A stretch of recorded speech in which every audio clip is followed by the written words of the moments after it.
अस्सलाम वालेकुम दोस्तों, आज की वीडियो में बताएंगे कि शहबाज शरीफ साहब की एक ऑडियो लीक हुई है, जिसको सुनकर यकीनन शहबाज शरीफ साहब के पाँव के नीचे से ज़मीन तो निकली ही होगी और मरियम नवाज़ के पाँव के नीचे से भी ज़मीन निकल गई है। ये ऑडियो किसने लीक करवाई है?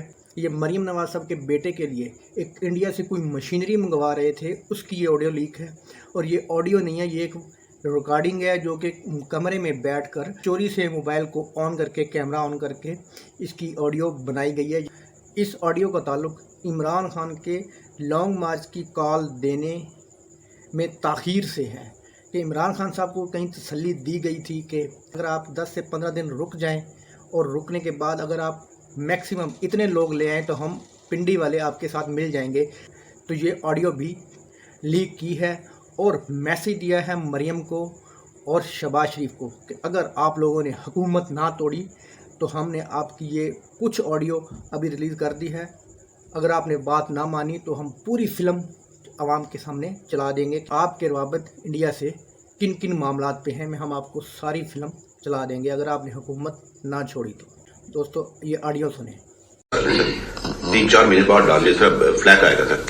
चलिए उसको फिर उसको ऑन बोर्ड लेके उसकी बीवी को वैसे भी सर्जरी हुई है तो उनको थोड़ा सा रेस्ट करके एक काम सर, कल मुझे मरियम साहबा ने व्हाट्सएप किया था, हमारा थोड़ा सा चैट हुआ था, वो बिल्कुल नहीं करने का सर, बहुत फ्लैग आएगा। क्या ये जो इनके दामाद है ना सर राहील, ये कोई वो मुझे दिया क्या उनका केस दिया, आप उसको देख लेंगे डॉक्टर साहब। बात सुने ना, उसका तरीका है, मुझे रात बात की थी, he's her son-in-law and very dear to her and rightly so करके लॉजिकली आप बैठ के उनको मिल के या ये मिलने के जी ये इश्यूज हैं, ये मेरे तो 2 काम मिलता है। एक उनका ग्रेड स्टेशन आधा आ गया हुआ इंडिया से प्लांट, वही है ना, ऐसा ही है सर। हाँ, तो बाकी आधा रह गया हुआ है सर। इशू ये है कि वो पहले जाएगा ईसीसी में, फिर आएगा कैबिनेट में।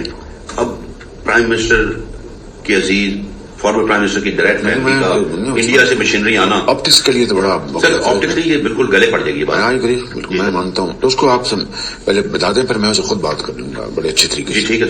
वो दूसरा जो काम है ना सर, उनका मैस्को वाला जो ग्रेट स्टेशन की उन्होंने इत्तेहाद पार्क बनाया रहीगर खान में, वो हम करा रहे हैं। अच्छा। 2 काम मिलता है। पहला तो मैंने कहा मैं भी लग जाता हूँ। इत्तेहाद पार्क क्या है? कोई बाहर हाउसिंग सोसाइटी बना रहे होंगे सर। अच्छा। तो हाउसिंग सोसाइटी में अपना गेट स्टेशन बनाना पड़ेगा, नेशनल वे में हो जाए बस, वो तो हो जाएगा सर, वो तो रोज लोग कराते हैं, कोई इशू नहीं। लेकिन ये जो है ना सर, इंडिया से मशीनरी लाने में बड़ा फ्लैग आएगा। जी जी। और फिर रात होता ना, चुपके से आ जाती, ईसीसी में ले जाना, वहाँ डिस्कस होना है इस नाम से, फिर कैबिनेट में डिस्कस होना। उसको आप बात करें, फिर मैं जब लंदन से अपना टर्की जाऊंगा, मैं खुद बुला के समझा दूंगा। मेरी राय तो ये सर कि मुनासिब वक्त पे हम डार साहब की ड्यूटी है वो कर लेते हैं सर।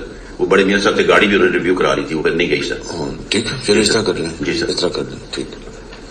बाकी सर बात है सर, ये आमिर इलियास राणा भी, कल हमें फवाद साहब भी मिले थे, ये सब लोग कह रहे हैं सर कि बहुत तसल्ली कर लें, ये मकबूल बाकिर में आप वही गलती करने जा रहे हैं जो आपने की थी जावेद